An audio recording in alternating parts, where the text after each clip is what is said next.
A plea deal that could let the alleged mastermind of the 9/11 terrorist attacks avoid the death penalty was upheld by a U.S. military appeals court.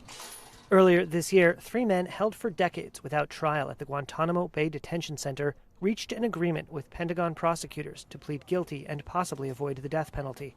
The prisoners include Khalid Sheikh Mohammed.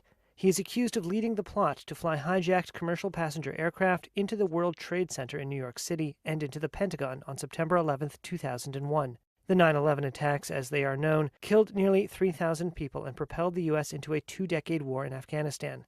U.S. Defense Secretary Lloyd Austin in August rescinded the plea deals. The Pentagon previously said Austin was surprised by the plea deals and that the Secretary was not consulted because that process is independent. But in November, a U.S. military judge ruled that Austin acted too late on revoking the plea deals and that they were still valid. The order late on Monday by the U.S. Military Appeals Court upheld that ruling. The Pentagon did not respond to a request for comment. Mohammed, also known as KSM, is the most widely known inmate at Guantanamo Bay. The prison was set up in 2002 by then U.S. President George W. Bush to detain foreign militant suspects following the September 11th attacks. Human rights experts, including at the United Nations, have condemned torture at Guantanamo Bay and elsewhere during the so-called War on Terror and demanded an apology from Washington.